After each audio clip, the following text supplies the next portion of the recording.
Please welcome your host for the Smith Hour, an alum of BCom 75, an MBA 76, and the Associate Professor and Distinguished Professor of Marketing, Ken Wong. Good afternoon and welcome. Welcome to the Smith Faculty Hour. It is great to see everyone here for our first virtual homecoming. We hope you've enjoyed an afternoon full of entertainment and hopefully had a chance to reminisce with some of your colleagues and classmates about your days at Queen's.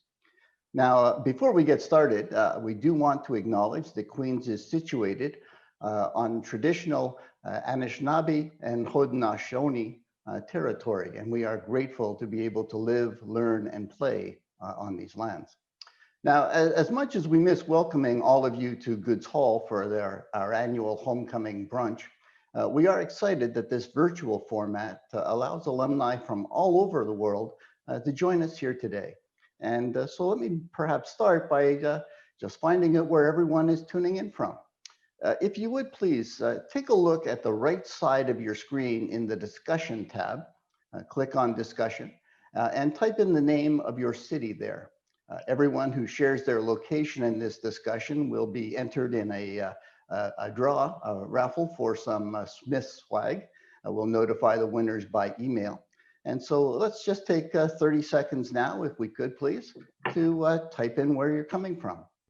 Now I'm seeing here that we have alumni from literally around the world, and that's a wonderful testament, I think, to the Queen's tradition and Queen's spirit. Now, we'd like to give a special shout out, of course, to the 5 and 0 alumni who, like myself, we are celebrating a milestone reunion year. I can't believe myself that it's been 45 years since I graduated from the Commerce program. And I must say, after having spoken to a couple of my classmates earlier today, we're all amazed at how progressive Queen's was to give 45 years ago, to give a 4-year degree to people who were only 4 or 5 years old. I think it's really nice. In any event, we have some great things in store for you over the next hour and lots on the agenda. We have an update from our dean, a chance to hear from Stephen Smith, and what promises to be a very interesting and timely panel discussion about equity, diversity, inclusivity, and indigenization. Vice Principal Bertrand will also be popping in to say hello in the chat, and so we will give her a warm welcome well in advance. Now, without further ado, it's my pleasure to welcome our interim dean, Brenda Brauer, to the stage to share updates on the school. Brenda, over to you. Great, thanks, Ken. And welcome everyone, thanks for joining. And we have folks from all over the world, from 6 of 7 continents. So we're only missing Antarctica by its absence. So we'll have to do something about that in future. Alumni, we have alumni here from the class of 1960 to our most recent graduating class of 2020. And of course, no homecoming is complete without a very special welcome to the Tricolor Guard alumni in attendance. So these are our alumni who graduated 50 years ago or more. So Ken, you're not in that group yet. Stay tuned. I would like to provide a little bit of some news on Smith. I've been at Queen's for many, many years, joined Smith in November 2019, and it's been a year like no other. It's impacted each and every one of us in various ways, but thankfully, dedication, resilience, innovation, and commitment reign supreme, and we're moving forward on many fronts. And that's where I'd like to take you next. I want to give you a few highlights of the year. So 2020 marks the 5th anniversary of Stephen Smith's transformational gift. And as Ken mentioned, stay tuned. There'll be an interview with Stephen coming up in a little bit later. And I just want to give a few rapid fire highlights. Since July, MyTax, which is a non-for-profit organization linking students with industry, and so in partnership with MyTax Smith and regional businesses, we partnered to provide support for 78 16-week paid internships for our students. So that's over 780,000 in student support and doing work that's aided local businesses and organizations that have been impacted by COVID. We have the approval to launch a new Master of Financial Innovation and Technology next month, first program of its kind in Canada. We celebrate the newly launched Institute for Sustainable Finance, and it's making lots of news lately with the release of a landmark research paper titled Capital Mobilization Plan for a Canadian Low Carbon Economy. And in September, Smith launched a not-for-credit certificate in administration and business management.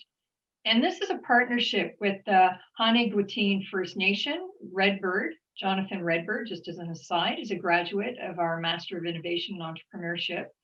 And this certificate involved 32 students from the Haine First Nations community. It's a great example of what education is all about bringing communities together, learning from one another, and developing knowledge, skills, and tools that will benefit well-being and economy and society. A little bit on the COVID-19 front, because nothing these days is complete with at least some acknowledgement and discussion about what COVID-19 has led us to do. Certainly, public health restrictions have limited the number of students not only on campus, but obviously then in our buildings and teaching spaces. And as such, with few exceptions, most of the instruction is taking place online. And that, of course, includes commerce, though we remain very hopeful that we may be able to offer some campus opportunities this spring and summer, and ideally get back to in-person teaching and learning come fall 2021. I will give you a bit of an update on the Dean search. Some of you may have noted that my title is Interim Dean, and Provost Mark Green is chairing the Smith Dean Search Committee, which has representation from students, so ComSoc and MBA in particular, staff, faculty, and alumni. And the plan is to have a new dean in place by July 2021. And Ken mentioned as well, equity, diversity, inclusion, indigenization, or EDII. Smith applauds the courage of the students, past and present, who have shared their stories and experiences. It's catalyzed system-wide action at Queen's and Smith. Smith staff and faculty have endorsed an EDII pledge. Numerous actions have been taken, initiatives introduced, and the Smith EDII task force meets bi-weekly, working along 5 working groups to fulfill its mandate, which includes an EDII strategic plan for the end of this year. And we're recruiting, this is pretty exciting, we're recruiting for a Smith professor in equity and inclusion in business. And hopefully we'll have somebody in that role then come the July 1 hiring state or start date. We've partnered with Ivy and Schulich to develop programming, mentorship, and outreach to grade 9 to 12 students from underrepresented areas and groups. And for those of you who are interested, you can follow the progress on our EDII initiatives on our dedicated website. We provide bi-weekly updates. They're posted on the website as well. And I really, really want to thank the many of you who have reached out to support our students and help with the EDI initiatives and actions. And there'll be more on that to follow with panel discussion a little bit later. And of course, you know, especially at homecoming, we have to acknowledge, and it's the truth, that behind every great business school is a strong alumni network. And I'd like to encourage all of you to join Smith Connect, which is an online alumni network for the Smith alumni community. It has almost 10,000 members, and you can find it at smithconnect.com, or you can download the Smith Connect app. Now, engaging Smith alum is important to the future of the school, and we're often asked by several people about, well, how can we help? What can we do? So I'm going to give you 3 possibilities. There's tons more, but these are 3 that you might want to consider. If you're in a position of hiring or influencing hiring, please consider the amazing talent that we're graduating from Smith programs or hosting them as student interns. If you have friends, colleagues, family who are considering professional development programs, think about the range of programs that we deliver online, as well as custom programs designed for your particular organizational needs. And also, please help us support the next generation of business leaders. These are the change makers and innovators of the future. And you can do so through volunteerism and philanthropic support. It matters, it makes a difference, and it builds community. And we're truly grateful for the support of our many classes around their reunions. Last year, collectively, our classes helped 100 students, and 88% of our class funds are for students with financial need. And you can learn more about how this helps. There will be an impact report that's going to be mailed to you shortly with the next Smith magazine. And with that, I'm going to turn it back to you, Ken. Well, thank you very much, Brenda. I must say that as both a faculty member and alumnus, I take great pride in the accomplishments of our colleagues. It's been a fabulous, fabulous year, notwithstanding COVID. Speaking of COVID, I'd like to turn our attention now to an opportunity to have a little Zoom chat with Stephen Smith. Stephen has always made himself available to come to campus to meet with our students and alumni. And so it was with some disappointment that COVID made that impossible. But we did have an opportunity to sit down and record a little chat with Stephen. And so I'd like to share that with you now. We'll talk a little bit about the 5th anniversary of his gift and try and get his business advice about COVID and of course, EDII. So with that, let's play the tape, please, of the interview with Stephen Smith.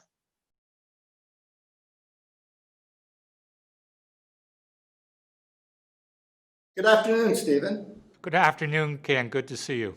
Stephen, when I was preparing for this interview, I was looking over my notes, and it struck me that the last time we talked, or the first time we talked actually, was 5 years ago in Toronto when we announced your very generous gift to the school. Ken, I know it's amazing. It's hard to imagine. I was just wondering if there's any one thing or one approach that we've taken that gives you particular pride. Well, I think there's so many things that I'm proud of. It's hard to imagine that it is 5 years, October 1st, 2015, when the school was named. And I look back at the last 5 years, and there's so many things that have turned out well. I guess one thing I think of the Smith Scholars in the MBA program. I think that's been very exciting, and I think many of the things I've enjoyed is meeting all of them each year, following them, and following their stories, both when they were at Smith and then their subsequent careers. I think it's been exciting to see the Smith chairs that we've named, the 3 chairs. That's been very exciting. I think it's been exciting to see how we think of the gift in terms of Smith and Queens, but actually what I've seen is the reception I've gotten from across the country on how it's a gift for not only the business school, but for Queens, but for post-secondary education and philanthropy in Canada. So there's been a whole range of things that have been very, very exciting, Ken. The gift is one thing, and it was more than generous, and obviously has had a huge impact. But I have to think that one of the things that really makes your contribution distinct is that it's not limited to the gift. You're here a lot. You're here with our alumni. You're here with our students. You're contributing to our discussions and decisions. It's been a very active involvement with you. Is that underlying philosophy of yours, or? Well, I think you get out of things what you put into them. And one could just give the gift but not get involved, but that wasn't my approach. I think of the things that I've enjoyed. I go down for homecoming every year to get to meet not only the alumni that are coming back, but also the students. I've enjoyed that very much. I come down for various events to speak to staff and students. I enjoy that very much. I enjoy being on the advisory council. In fact, I'm not too sure what I was going to expect 5 years ago, but it's certainly everything has exceeded my expectations. Well, that's wonderful to hear, because I have to say you've exceeded ours as a benefactor as well. Now, you mentioned homecoming. I understand in 2 years, 22, is your 50th reunion here at Queen's. I'm in a little bit of denial about 50 years. Anyone will tell you they get to 50 years. I still think like I'm a 35-year-old. Now, Stephen, if we can talk a little bit about homecoming, it is a great time of celebration and coming together for all of us, a chance to relive our glory days of our youth. Yeah, that's right. But this year, and I think it's been growing for some time now, we're going to see a lot more importance attached to the whole notion of diversity and the inclusion movement. Maybe you could start to talk a little bit about the role that you see philanthropy playing in trying to make that happen. I think the initiatives that the university are taking with respect to diversity and inclusion are essential. They're critical going forward in our society. Smith is in the process of hiring a professor of diversity and inclusion. I think, and it'll be a Smith professorship. I think that's fabulous. I think these are steps we have to have. Diversity and inclusion goes hand in hand with meritocratic society. I mean, I've always been a supporter on the basis that I think equality of opportunity is one of the great things about Canada, and we get that equality of opportunity through education. I think we're becoming more and more alert that equality of opportunity also includes inclusion. You know, if I can switch gears for just a little bit, because I know one of the things that is always of interest to our alumni is facts about you. You know, you've been very open in discussing with people the challenges that you've faced, the personal bankruptcy at one point in time. What an incredible comeback story. Can you talk a little bit about that? Because I'm sure as we're coming out of this pandemic, we're going to have a lot of people feeling that they're on the down and outs and trying to recover. And any advice you can give them, I'm sure would be greatly appreciated. I would say until I gave this gift, I kept my bankruptcy a secret. I didn't want to discuss it. We didn't announce it at the time, and it was my sister who said you should share it. It's a good story, and I did share it. In fact, I was in my early 30s. I started a building business in the early 80s. Not too many people remember 81, 82, but interest rates got up to 21, 22%. There was a real estate crash, and I was in the middle of housing. I was young, a little bit inexperienced, a little bit over-levered, and I completely crashed and went bankrupt in 1984. In many ways, the gift has enabled me to talk about it and come to terms with it and explain the story. And I think what I did realize in thinking about it is that many of your assets, it's just not money. Your assets are your one's intellect, one's drive, one's education. So after that, I started over again. It was very, very tough. And I remember those years in 1984, 85 as being the most difficult years of my life. I would say for many people, I'd say the end of March and in May this year, and even continuing now, that for many people it would be a similar circumstances. I think what I could say from looking back, that all crises will pass. This too will pass. You'll have to say this is really the new normal, not the new normal for 3 or 4 months. It might be the new normal for a while. We're going to get through this. We'll be through it. You're going to learn something from it. And in the end, you'll have a great, I think in many ways you'll look back and it will give you a background experience in terms of resilience that will be helpful for the rest of your life. And it's not the end of the world. It's not going to affect your careers. You're all going to be fine. And maybe just chill out a little bit and you'll be good. Wow, those are profound words. I couldn't agree more. Thank you very much, Stephen. Anything else you'd like to say? No, Ken, always a pleasure to talk to you. And hopefully next time this year we can do another interview, and this time in person in Kingston.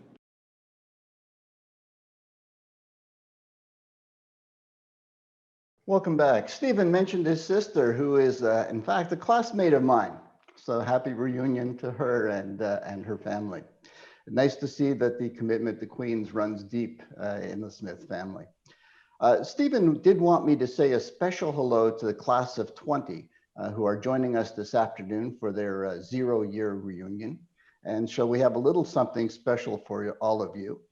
If you would please go over to the discussion tab to your right, type in your program and 20, and we'll enter you in a draw for some Smith swag as well. At this point, I'd like to turn our attention to the whole issue of EDII. Many of you already know her, but I'd like to take this opportunity to introduce my very esteemed colleague and Smith Chair, Tina Dason, who will be moderating our panel discussion and Q&A this afternoon. Tina is the Stephen J.R. Smith Chair of Strategy and Organizational Behavior and former director of our Center for Social Impact. Welcome, Tina. It's all yours. Wonderful. Thank you, Ken, and hello, everyone. I'm really delighted to be moderating a panel on such an important topic. We're here today to have a conversation about leadership and its role in diversity and inclusion. And really, our work in this area cannot wait. This is a time of great need, but also of huge upheaval and change, with movements intersecting in so many different ways. We have the social justice movement, the pandemic that we've talked about, climate change, and so many other issues that are pushing us to do better, but be better as well. And we know how important this is to all of you. And our goal today is to begin that conversation with you and hope that we can continue this in the many weeks and months to come. There will be time for a few questions at the end of the discussion. And so I encourage you, as Ken did, to participate in this conversation. Feel free to send your question directly to us via the Q&A tab on the right-hand side of the screen at any point during our discussion. We'll collect your questions and ask the panelists towards the end. We have an excellent group of panelists with us today. Unfortunately, due to technical issues, JP Gladu is unable to join us. But I'd now like to introduce our first panelist, Brenda Trinauden, COM 89. Brenda is partner, diversity and inclusion consulting at PwC United Kingdom and the global co-chair of the 30% Club. Brenda was awarded a CBE Order of the British Empire in the Queen's Birthday Honours List for her distinguished service to the financial sector and to gender equality. Brenda will also be receiving an honorary doctorate from Queen's University. Next, I'd like to introduce Chu Wang, COM 15. And Chu is a diversity, equity, and inclusion researcher at Harvard University, where he advises the Provost's Office on inclusion and equity practices in higher education. His recent research on diversity and inclusion in the Canadian Foreign Service was awarded the Harvard Jane Mansbridge Research Award. And next up is Dean Brenda Brauer. We're so honored to have two Brendas with us today on the panel. So she's going to be Dean Brenda and of the Smith School of Business. And Brenda will give us perspective from what is happening at business schools today. She's already given us a terrific update on some of the initiatives that we're moving the school forward with, Queen's and Smith. But with others at the school, Brenda is really leading the school's work on equity, diversity, inclusion, and indigenization.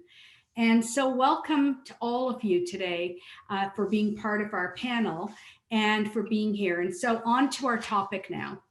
And so, as I mentioned, we have a long way to go. We need to consider the many sort of deep challenges and opportunities that lie ahead to move us forward and to truly embrace issues of EDII in our organizations. And so I'm going to start off with Brenda Trinauden. And I want to ask you, Brenda, what are we seeing today in terms of D&I initiatives and organizations? Where are we seeing the most progress? So I'd say that we've seen slow and steady progress in terms of gender diversity and also probably sexual orientation. But the killing of George Floyd and the Black Lives Matter activity has really brought race and ethnicity to the forefront. And that's really been leading to broader discussions on all aspects of diversity, including socioeconomic, disabilities, cognitive, et cetera. But something that I've really seen a lot with companies that I've been speaking to and a focus I've had for the past few years has really been on inclusive culture. I think we've been too focused on the D and not enough on the I. And I would say you can mandate for diversity, but you really need to cultivate inclusion. And so a lot of organizations now are starting to wake up to that and are really looking at doing, instead of doing employee engagement surveys, for example, doing deep dive inclusion insights surveys. And so it's something that we're seeing, it's really starting to let people know where the problems are and actually where they can start to have real levers to drive change. I think, there's a variety of sectors that have done well, and it's not really limited to one particular sector. But I think some of the things that are helping progress are understanding the commercial imperative for this, as well as the societal impact.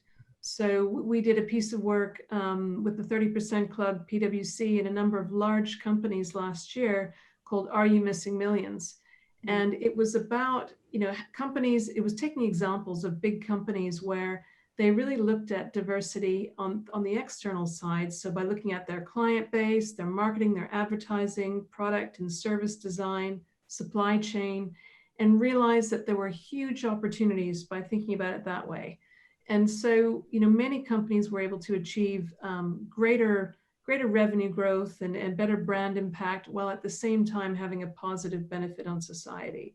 And the companies that we worked with were Unilever, Vodafone, Diageo, GlaxoSmithKline, HSBC, and PwC. And so I really think progress is when companies start to take that enterprise-wide approach, and they see it not as an HR problem to solve, but as a huge untapped commercial opportunity that is actually strategic and needs to be looked at enterprise-wide. Right. So I love what you're saying, because you're speaking to the idea of cultivating for inclusion. So it is about creating a culture for inclusion within the organization. And it goes so much beyond engagement, right? Because we used to do engagement surveys for years and years and years, but I think the whole idea about cultivating for inclusions takes it beyond that and says, let's look at this other dimension. I agree with you that it's been neglected for far too long, that we focused on the D and we haven't focused on the I. So I really resonate with that. Thank you. That was a great insight. Just to build on that, and I liked what you said about the strategic case for EDII initiatives as well, and for organizations to embrace that more fully, to see that it's not an either or, that it's a with actually, and it's really important that way. What is the biggest or most common mistake that you've seen organizations do when they try to embrace these initiatives? Gosh, Where is it gone off the rails? I think, like, first of all, lack of buy-in or authenticity from the top. And, the communication from senior leadership, from key stakeholders, has to be that they really believe that this is important, and they have to speak about it authentically and sometimes with real humility. I think also not taking the time to properly diagnose the problem, because every organization is different, has different challenges. So we always talk about, when we work with clients, taking the time to listen and assess, and then learn, and then act. I think, trying to do too much at once, having, initiative-itis, not having dedicated resources to do it, and not really embedding it as BAU, as a long-term thing. And then I think, I'm sure something that Chu is going to talk about is, really having the data and setting KPIs and targets and having real transparency, measurement, and accountability. Because as Queen's alum and from the Smith School, we all know that what gets measured gets done. And this needs to be treated like any other business goal. So it really needs targets and measurement and real transparency around that, with names against goals. Yeah. So I really like that too, that we can't take the best practice from one organization and just simply transplant it over, that there's so much uniqueness and so much diversity, not to use that word in jest, but there's so much diversity across organizations that uniqueness needs to be captured in terms of the work that's being done. Absolutely. Right? That's great. It's like, if you have something wrong with you, you don't just go and take any medicine, right? You go and get a proper diagnosis, and you understand what your own diagnosis is, and then you take a treatment that is appropriate. And it's the same thing with I&D. You really need to understand where your pinch points are, so that you can have a very focused solution. Yeah, that's terrific. Wonderful. So over to data now, since you raised that. Let's move over to Chu and talk about data a little bit. And we've got lots of good ideas that Brenda has seeded, but how do we go about measuring D&I? In other words, what is the value of data? What type of data should we even be looking at collecting or considering? What should we be measuring? Yeah, thank you so much, Tina. And it's a pleasure to be with the other panelists today, and happy homecoming, everyone. I just want to quickly mention I'm joining you from Ottawa today, and I'd like to acknowledge the Algonquin Nation, whose traditional and unceded territory that folks in Ottawa are today. I want to first just quickly, before jumping into data, mention, you know, since the 80s and the 90s, we've been speaking about a business case for EDII. And the reality is there hasn't been that much change as we had hoped, right? So we need to have a moral case for equity throughout society that might be primary, and then the business case is secondary. But we can't just say we are supporting LGBTQ2+ people or Indigenous people because they're good for market access, right? And I think Brenda mentioned a really good point is if you're taking medicine, you just can't take all the medicine at once. And that's why EDII is billions of dollars a year. And have we really seen the change that we need? Not really. So when I speak to executives in US government agencies or Canadian agencies, they say we have a D&I problem and we need to solve it. But what is that problem? And what the beauty of data, we use it in finance, we use it in social science, but why don't we use that in EDII, right? It can really pinpoint what is the problem. And the second thing is a lot of organizations come to me and say, we want you to help solve the problem, but we don't want to track data because data reveals there's problems and discrepancies and inequity. And how I like to frame EDII is through three kind of dimensions of measuring it. The first is representation. So professors from UCLA and NYU made a really interesting research study on what is the threshold for a diverse organization versus diverse enough organization. And at the end of the day, it's really about who has power in the organization and protecting their social group. And when it comes to agencies, Canadian governments, they try to mirror the labor force. Some companies try to mirror their customer base. Some try to go beyond the diversity in the population, but at the end of the day, it's very contextual and based on the organization. And how I like to measure that is looking at demographic and HR data to track three things. One is the recruitment. So are you getting diversity in the recruitment pool itself? The second is selection. So once you have people recruited, is there bias in your selection process? And how do different diversity groups vary there? And then the last is retention. So are there certain groups that are falling out that are impacting your diversity representation?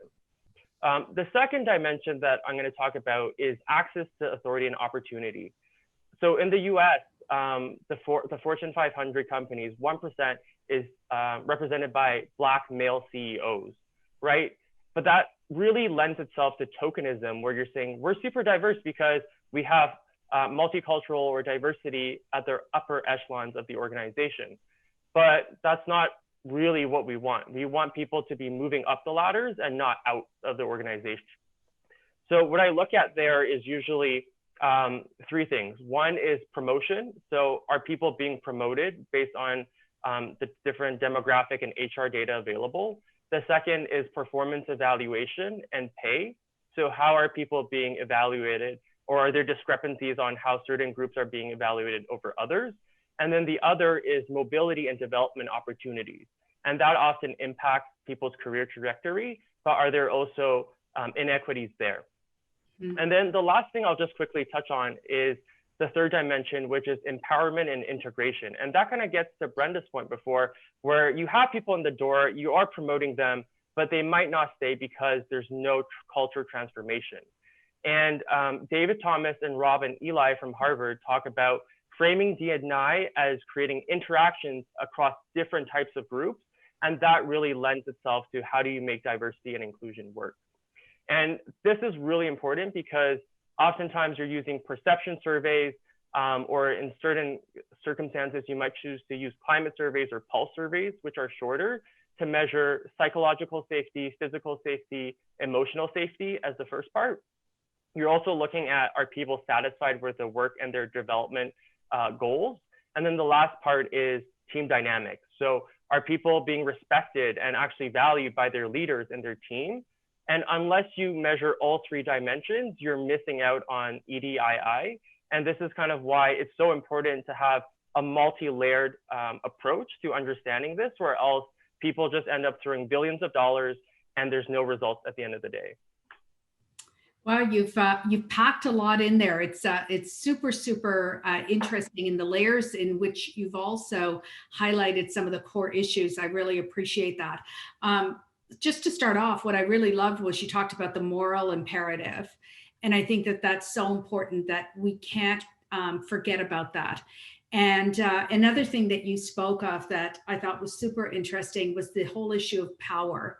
And power is something that we don't talk about enough in organizations or with other things that we're looking at. When we're looking at strategy that's enacted in an organization, quite often it's people who are in power or the structures in place that determine what gets done, who is privileged, what opportunities are accessed. All of that revolves around power. And I think when we try and look at what kinds of things get perpetuated over time, it is about systems of power, and systems of oppression are systems of power as well.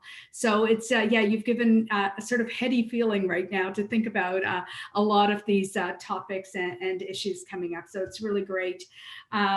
I want to turn now maybe over to Dean Brenda and ask her, because we have a lot of initiatives currently underway at the school, and you've certainly done a lot in your last 1 year, I guess it's coming up, right, that you've been at the Smith School, and a lot to tackle and a lot of challenges and a lot to move forward. We have a lot more ground to cover, but we've certainly been doing a lot as well.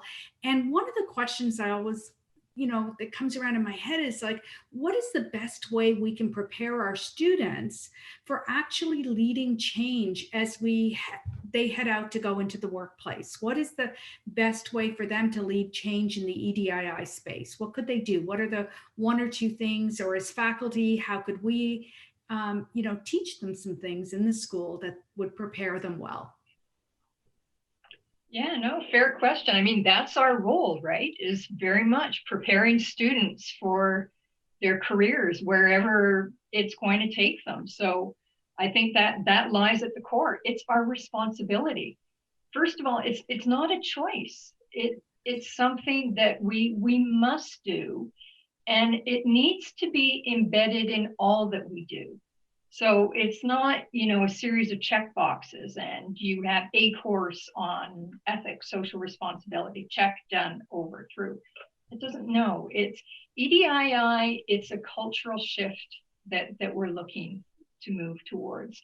And that means that all staff, all faculty, all administrators, not as an aggregate group, but each and every one of us individually has a role to play and lead by example. I mean, we've got to be, and do so with intention.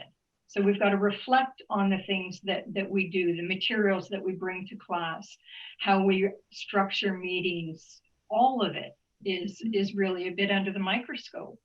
So being intentional, doing what we can to make our workplaces and our teaching spaces really safe and inclusive, giving people voice and ensuring that it's a respectful and enriched environment. I mean, as Brenda said, we have diversity in our classrooms, but we don't have necessarily inclusion and inclusivity. So there's a lot to be done there. And I also think, universities are notoriously, they're hierarchical. And as faculty members and as administrators, we are in positions of power, and we have to acknowledge that and recognize that. And think about that in the way we carry ourselves in the classroom in meetings. If we want people to share their opinions and their voices, we've got to give them license and agency to do so. I think if we see inappropriate behaviors, it's an opportunity to address it, to talk about it. It's a teaching moment. Mm-hmm. Have the discussion. What is it that led to that? What are the experiences? What can we learn from it? So that hopefully the takeaway for our students will be that they acquire a toolkit. So they not only have the tools to recognize bias, to recognize oppression, microaggressions, and how to handle it, how to have those conversations to bring it to the attention of people, and the confidence to do so.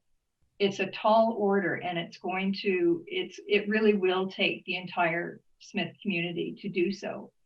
But I believe that firmly that is what is needed if we're going to affect true, meaningful, and sustained change.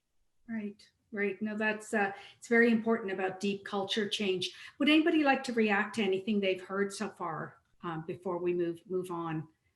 I think the deep culture change is really important. And going back to Brenda Trnauden's comment that we focus on the diversity, which is often can be measured so easily by numbers and things like that. We could say we have diversity of representation in some essence, but we're not really getting at the heart of the matter that we need the inclusion part. So Brenda Brauer, Dean Brenda, yes. The Brenda thing. Yes. Yeah, well, I think, and it combines a little bit of what Brenda had said as well as Chu, is that accountability is all part of this, right? So we need data, we need to have our targets, we need to think hard and what is the business school we want to be? Where do we see ourselves? How do we know what success looks like? Like there's a lot of moving parts, but each and every one of them is absolutely, I think, critical to being successful. Yeah, and really moving the needle. I agree. Anyone else like to jump in? I've got some questions coming in. We could go to some questions if you like, and I could start. And here's one. So this builds a little bit on what Dean Brenda was just speaking about, and it is: I'm not in a leadership position at work. So what is the most impactful thing I can do to advocate for change?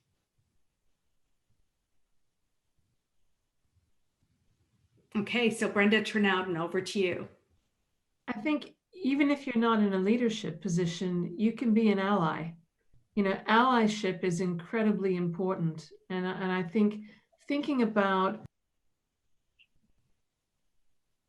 Oh, you're muted. There you go. Who do you socialize with? Who do you use as sources of information? And then who do you speak up for? And I think all of us can see when things aren't right. And so it's about having that courage to speak up for others and you know, be the voice when maybe they can't be the voice. And so I think everyone has a role to play. And inclusion in culture, you experience not necessarily through your leadership. Leaders are important for role modeling behaviors, but you actually experience it from the teams that you're in and your direct manager. So, you know, we all influence the culture of the organizations that we're part of. Interesting. There's a program that the Aspen Group, I was going to suggest for this person asking this question, is called the Social Intrapreneuring Program. And the Aspen Institute does that, where they actually go through and they coach people how to make change inside of organizations and become change leaders. Chu, you might have heard of that when you were at the Kennedy School with the program that the Aspen Group runs. Yeah, do you want to jump in? Yeah, I wanted just to touch on Brenda's point about the importance of allies. I think you don't know how big of a difference it makes when you tell someone they're heard and you understand their experiences. You know, there's researchers that argue what works, what doesn't, and it's very controversial. But at the end of the day, there's an alignment and a consensus on if you can create more interactions within different groups. At the end of the day, that creates an integrative and learning environment where people start understanding their differences and start bridging them. Just a few other ideas. One of the most impactful things, and I know JP was going to talk about this, was mentorship. It doesn't mean you have senior leaders, for example, who is a person of color mentoring a junior person who's a junior person of color. But what we've seen, for example, because this is public, I can share it. The Australian Foreign Service, what they do is when they have Indigenous junior recruits, they pair that person up with a non-Indigenous senior executive. And this kind of reverse mentorship actually teaches people who make decisions and make very powerful impact throughout the organization what it means to be Indigenous, or how does it feel to move from your reserves to the location of their headquarters, right? So I think reverse mentorship is another important thing. And for someone who isn't in a leadership position, there's always resource groups. Tina mentioned, it's about power, but how do you get power? It's about resources and who has resources to control an organization. With employee resources groups, those are a great way, whether it's to get data in a confidential or less direct way. It's a great way to create a safe space where people feel heard and they feel a sense of belonging. And it's also another good way to advocate for change by bringing groups who can exhibit individual agency as a collective to make sure that the managers or the executives hear their kind of concerns and challenges. Oh, that's fantastic. I wanted to just touch on something also that Dean Brenda said, and it was about accountability, which I think is so key, because holding organizations accountable, but this whole idea of individuals having voice in their organizations, so holding each other accountable, I think that's also a direction that we need to be headed. And so how do we achieve the confidence, the courage, the ability to speak and to call things out when we see them that aren't right? So I did mean to come back to that. I like that very much. So I'm getting so many questions here. The chat box is just super full. So I'm going to go to one actually about data, which could be maybe Chu, I'll go over to you for this one. It says a question about data due to regulations, self-identification, where some people may not feel comfortable disclosing information. What can we do to improve the quality of D&I data? Yeah, that's a great question. And a lot of organizations say we don't want to impose people's confidentiality and therefore we don't collect data, but often it's an excuse, right? There's always other ways and other options. So in my kind of opening remarks, I talked about demographic HR perception survey data. Those are great if you want to create some, statistical analyses or just understand the general pulse of your EDII in your organization. But there's also focus groups. There's also interviews that you can conduct. So for example, P&G does this thing where they call fish bowls. So they have senior management sit at the corners of the table because they're less noticeable and they're there to listen. And they have employees, whether from various diversity groups, come and be at the center of attention and talk about their experiences openly. So that's another way where you can create a more open culture for people to share their experiences. And then the other area that I like to talk to about is optionality, right? So we've talked about focus groups, quantitative data, but there's always other ways in getting anonymous information. You can always have employee resource groups filter the data and sanitize it. So I think as an organization, it's just an easy excuse to not collect it. But once you collect it, you can start actually analyzing the problem. Thank you. I'm going to go over to Brenda Trinauden to add on that. Yeah, I was just going to add, it's interesting. I've had a lot of organizations come to me in the last little while wanting to gather that data. And in the UK, we have gender pay gap reporting. Some companies are starting ethnicity pay gap reporting, and we expect that will soon be something that everyone has to do. It'll be regulated.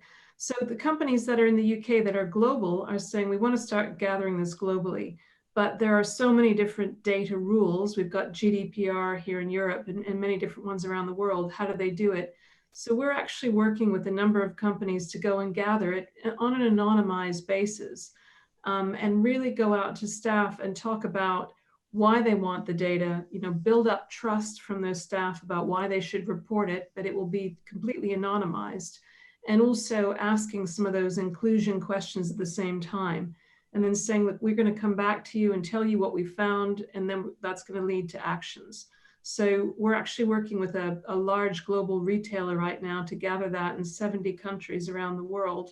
And they're framing it as the biggest listening exercise they've ever done for their staff. So I think despite the difficulties with regulation, companies are now making really big efforts just to try and get an understanding of what is the makeup of their staff worldwide. And for all of those engagement surveys or pulse surveys and things, being able to disaggregate the results by different diversity characteristics is really opening up a whole world of understanding. Because we've had a number of companies that for years have said, well, our engagement scores are great. Everyone's very happy. It's fantastic. But as soon as you have the data broken down by diversity characteristics, you start to realize there are pockets of the organization that are very unhappy. And it's really, really powerful to have. So, it's not easy. And certainly, we are going to great lengths to help some of these companies with it, but certainly much more people are going out to try and gather it. Yeah, super interesting, because it goes back building on your listen, learn, act model, right? That a lot of the early part has to be really that deep listening to what people are saying and listening across different parts of the organization. I want to go over to Dean, Brenda, and then I'm going to have probably one last question. So. Yeah, I was just going to comment. I mean, reporting data in aggregate, as Brenda pointed out, it doesn't get at you need higher resolution. You don't have the fidelity you want to really better understand just how much diversity is there, and then linking data sets to other measures or metrics of inclusivity would be that we're sorely in need of data about inclusion. In universities, it's very unusual to have applicants disclose racial, ethnicity, what have you. But after the fact, when they become registered, then we conduct another survey, a census survey, to try to get more granularity. The challenge, of course, is we have no idea by that point whether it's reflective of the applicant pool. So we do need higher fidelity data. And I think part and parcel of that is that we also then have a responsibility and an imperative to report on those data in a very transparent way, so that we can learn from it and gradually, progressively help people to understand that we're not just collecting it for the sake of, we're collecting it to help inform our decisions and set targets or set boundaries around things so that we can move forward and actually measure how we're doing. So I think, it's that whole kit and caboodle of it. You've got to have high fidelity data, we've got to be accountable, and we've got to be transparent. And making those connections back. I think that's really, really very key from what you've said. And going back to what Chu said about the revelatory nature of data, I think that, data can reveal so much if we're collecting the right data and we're doing the right amount of listening. I'm getting a nudge that I need to be wrapping up, but there are a couple of questions. Let me raise them. And as I said, this is the start of a conversation. So I think with our alumni, I know one thing is that the Smith School of Business is super committed to having this ongoing dialogue in the weeks and the months to come. So there'll be further opportunities for all of you to come and connect back with us. Some of the other questions were, how does a company even begin to have a conversation about racism at work? What are some of the best practices that we've seen going on in organizations? And we've touched on some of those. But what I want to do right now then to end our session, and before I turn it over to Ken, is just to thank all of our panelists. And I wanted to end with a quote by Ruth Bader Ginsburg. She gave a talk at Stanford a couple of years back. And in her talk, she said, "One lives not just for oneself, but for one's community." And I think we really need to be thinking about what communities we claim to be part of, and also what communities are claiming us. And then I think we need to go forward and just do that, be a community. And I really, again, thank you so much. And over to you, Ken. Oh, you're muted.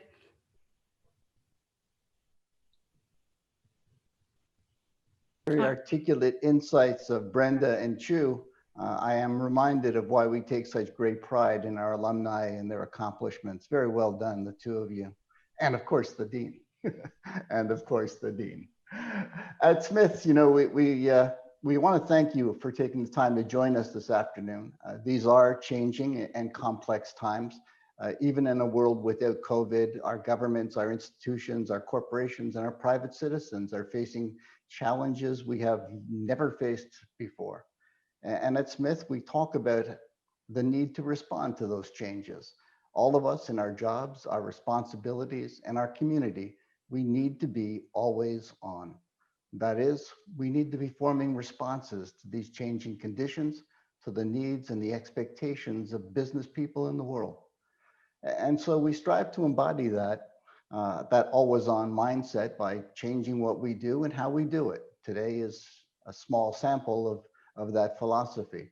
But we do try to provide insights, perspectives, research, and education that really will help our students and alumni navigate business today. And so I hope you found today's discussion valuable in keeping you always on. We look forward to the day we can welcome you back to campus to celebrate homecoming in person and to do so with great safety. In the meantime, please stay safe and take care. We need all of you. Thank you again.